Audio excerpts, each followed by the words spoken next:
kedua di bulan Mei, kurang lebih ya, bulan Mei atau bulan Juni. Baik, tanpa panjang lebar, kita lihat saja bagaimana proses penerimaan peserta didik yang nanti akan dilakukan oleh warga masyarakat Jawa Barat. Nah, ini yang harus diperhatikan, yang harus dipersiapkan jauh-jauh hari sebelum nanti putra-putri Bapak Ibu akan mendaftar ke SMA atau ke SMK. Ya, jadi jangan sampai nanti mendadak, karena kalau mendadak khawatirnya ada beberapa dokumen yang mungkin lupa nyimpan atau hilang dan sebagainya, sehingga kalau dipersiapkan dari sekarang, dokumen tersebut kalau misalkan lupa atau hilang bisa segera diantisipasi. Ya. Nah, di sini ada persyaratan umum dan persyaratan khusus, di mana persyaratan umum itu tentu adalah ijazah atau surat keterangan kelulusan apabila misalkan putra-putri Bapak Ibu belum mempunyai ijazah dari SMP tentunya atau dari MTS. Yang kedua, akta kelahiran, ya, dicek lagi, diperiksa lagi, jangan sampai lupa nyimpan akta kelahirannya sehingga nanti pas waktunya tidak ada atau tidak ditemukan.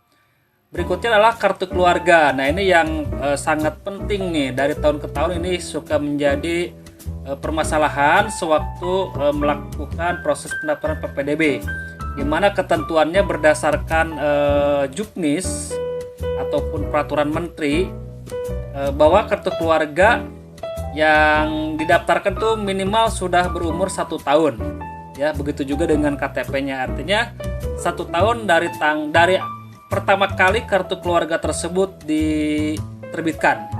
Ya, jadi pertama kali kartu keluarga tersebut diterbitkan, sehingga itu menjadi salah satu syarat, khususnya barangkali yang mau mendaftar ke jalur zonasi, karena jalur zonasi itu salah satu syarat utamanya adalah warga masyarakat berada di sekitar lingkungan sekolah yang sedang dituju. Nah, syarat berikutnya adalah buku rapor dari semester 1 sampai dengan semester 5 serta keterangan ranking. Nah, buku rapor ini nantinya diperuntukkan untuk yang daftarnya melalui jalur prestasi akademik, ya, di SMA, ataupun yang daftarnya ke SMK menggunakan jalur prestasi akademik. Karena ini kalau di SMK nanti syarat mutlak juga nih untuk nilai ini, karena kan SMK itu pemilihan jurusan. Dan tentu ini harus dipersiapkan, jangan sampai nanti ada nilai yang nilainya masih kosong di rapotnya, karena pengalaman ditemukan ada beberapa yang nilainya masih kosong, orang tua tidak mengecek dan wali kelas juga mungkin lupa mengecek, padahal udah dinyatakan lulus ternyata nilainya masih kosong. Nah, ini segera untuk diperiksa atau di cross check oleh putra-putri Bapak Ibu, jangan sampai pas waktu di entry nilainya ternyata nilainya kosong. Berikutnya adalah surat tanggung jawab mutlak dari orang tua bahwa persyaratan yang dilampirkan atau disampaikan ke pihak panitia PPDB adalah persyaratan yang sebenar-benarnya. Ya, artinya bukan ada dokumen-dokumen palsu ataupun dokumen-dokumen yang memang tidak bisa dipertanggungjawabkan. Nah, sementara persyaratan khusus di sini ada kartu program penanganan kemiskinan terdaftar pada DTKS Dinsos Dinas Sosial bagi jalur afirmasi atau KTM. Nah, jadi apabila putra-putri Bapak Ibu ingin mendaftar melalui jalur KTM atau afirmasi, ini harus data siswanya sudah terdaftar di DTKS Dinas Sosial, atau bisa juga menggunakan kartu afirmasi seperti KIP, ya, atau PKH yang memang yang diterbitkan oleh pemerintah. Nah, bagi yang menggunakan surat keterangan tidak mampu atau SKTM dari desa itu biasanya kurang kuat, ya. Yang lebih kuat itu, yang lebih bagus adalah kartu yang diterbitkan oleh pemerintah. Berikutnya surat keterangan domisili dari RT atau RW, ini diperkhususkan bagi afirmasi atau korban bencana alam atau sosial. Ya, nah ini awas kadang-kadang suka disalahartikan tentang surat keterangan domisili ini. Padahal surat keterangan domisili ini adalah spesial atau dikhususkan bagi warga yang terkena afirmasi. Misalkan warga tersebut tinggal aslinya di daerah A, tapi di daerah tersebut sedang kena bencana, akhirnya dia tinggal di daerah B ikut dengan saudaranya. Nah, di situ boleh dibuatkan surat keterangan domisili ya untuk memperkuat bahwa memang dia tinggal di wilayah B karena memang daerahnya sedang terkena bencana alam misalkan ataupun bencana lain yang menyebabkan dia tidak bisa tinggal di daerah tersebut. Terus berikutnya adalah surat tugas orang tua. Nah, ini bagi yang daftar melalui jalur perpindahan tugas orang tua atau wali maksimal 3 tahun, atau surat keterangan anak guru bagi yang daftarnya melalui jalur putra guru ya. Dan bagi afirmasi kondisi tertentu apabila misalkan ada orang tuanya yang memang merupakan tenaga kesehatan yang menangani pasien COVID-19. Nah, ini permen yang tahun kemarin seperti ini. Nah, mudah-mudahan sekarang masih berlaku karena memang seperti yang kita ketahui bahwa pandemi COVID-19 masih belum berakhir ya. Mudah-mudahan kita doakan bisa segera berakhir sehingga pelaksanaan atau kegiatan yang kita laksanakan sehari-hari bisa berjalan dengan normal tanpa ada halangan apapun. Nah, persyaratan khusus berikutnya adalah piagam atau dokumentasi prestasi. Ini bagi putra-putri Bapak Ibu yang ingin daftar melalui jalur prestasi non-akademik, jalur prestasi kejuaraan, misalkan putra-putri Bapak Ibu juara silat tingkat kabupaten, juara jaipong, atau juara di bidang olahraga tingkat kabupaten, tingkat provinsi, tingkat nasional, itu bisa daftar melalui daftar jalur prestasi kejuaraan. Tentunya nilai yang didapatkan tentu akan berbeda. Ya, yang tingkat kabupaten dengan tingkat provinsi tentu akan berbeda nilainya. Ya, begitu juga dengan tingkat nasional ataupun internasional. Makin tinggi prestasinya tentu nilai konversinya makin besar atau makin banyak ya. Nah, ini adalah persyaratan-persyaratan yang harus dipersiapkan jauh-jauh hari sehingga pas waktunya nanti sudah bisa diantisipasi. Nah, perhatikan juga yang tadi ya, KK atau kartu keluarga yang belum 1 tahun atau penerbitan kartu KK baru karena ada perubahan anggota keluarga seperti meninggal dunia ataupun kelahiran, perpindahan anggota keluarga yang udah menikah misalkan ya, dapat melampirkan surat keterangan dari RT RW kelurahan yang menerangkan lamanya berdomisili. Tadi misalkan ya, Bapak Ibu tinggal di sana sudah 10 tahun misalkan ya, tapi ternyata karena ada anaknya yang sudah menikah dan anaknya sudah punya kartu keluarga yang baru, berarti Bapak Ibu juga harus membuat kartu keluarga yang baru. Dan kartu keluarga yang baru yang sudah tidak ada anaknya yang pertama yang menikah, itu diterbitkan baru 2 bulan. Nah, itu bagaimana? Berlakunya yang mana? Nah, berlakunya adalah tanggal awal kartu keluarga pertama kali diterbitkan, bukan tanggal cetak yang baru.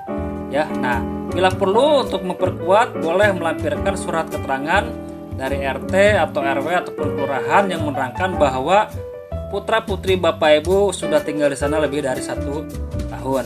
Ya, nah, selanjutnya sebaiknya kartu keluarga dikonsolidasi sedini mungkin. Apakah sudah sinkron belum dengan data kependudukan di pusat?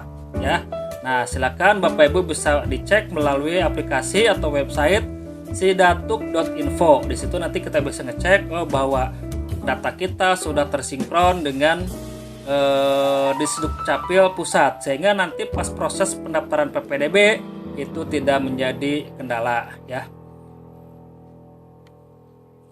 Nah, selanjutnya jalur apa saja sih yang biasa dilaksanakan sewaktu kita melakukan proses pendaftaran PPDB?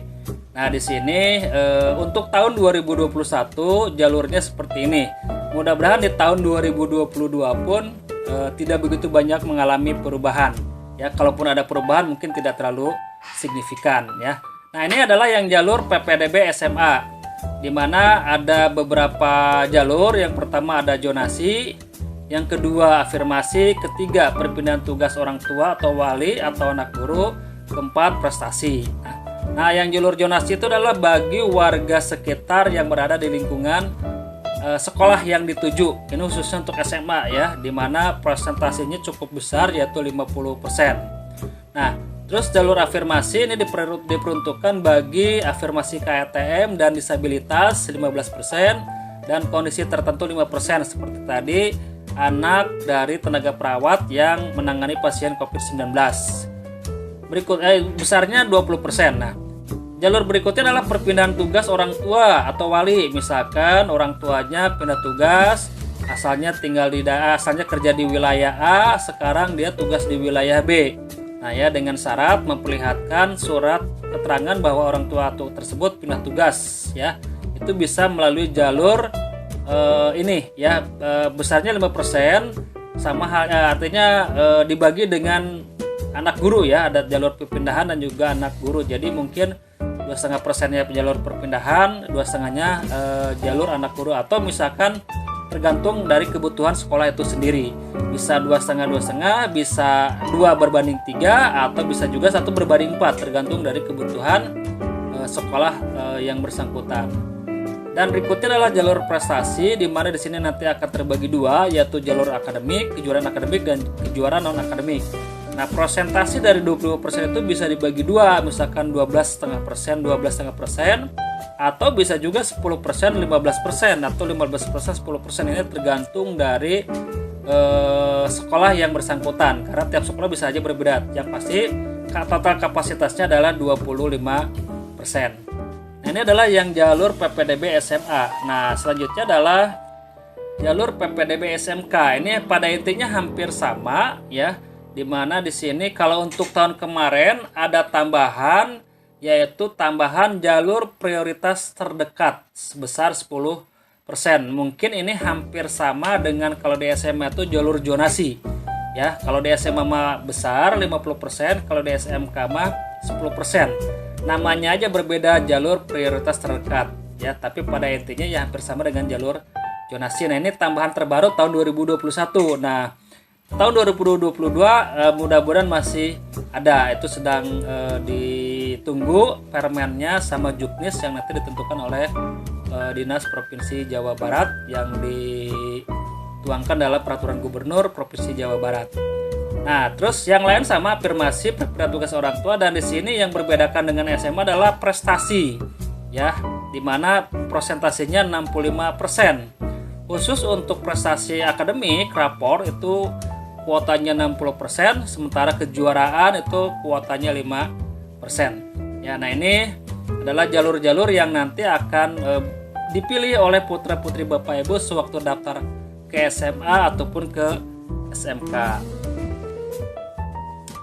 Nah, tata cara pendaftarannya semoga masih sama, di mana proses pendaftarannya kalau dilihat dari kondisi sekarang sepertinya masih dilaksanakan secara daring karena pandemi COVID-19 belum berakhir, dengan melalui link ppdb.disdik.jabarprov.go.id ya. Kalau melalui link, nah ini biasanya sih tidak berubah ya link-link ini, karena kan memang ini akan selalu digunakan setiap tahun. Cuman kalau misalkan mau dicoba sekarang memang ini belum bisa diakses karena memang belum terisi data PPDB-nya. Atau bisa juga datang ke sekolah tujuan. Ini dengan catatan jika tidak ada jaringan di tempat tinggal Bapak Ibu, atau tidak ada atau tidak bisa mengakses ke sistemnya ya, tentunya dengan menerapkan protokol kesehatan yang sangat ketat ya, di mana selalu menggunakan masker, menjaga jarak, membasuh atau mencuci tangan dan sebagainya. Yang pasti protokol kesehatannya jangan sampai terabaikan supaya terhindar dari hal-hal yang tidak diinginkan. Nah, proses pendaftarannya kalau tahun 2021 itu dimulai dari pukul 8 sampai 20 bagi yang dilaksanakan secara daring. Nah, sementara pukul 8 sampai pukul 14 yang dilaksanakan secara luring. Nah, ini mudah-mudahan tidak ada perbedaan ya antara tahun 2022 dengan tahun 2021 ya. Tapi ini sebagai gambaran awal saja supaya nanti proses pendaftarannya sudah benar-benar disiapkan.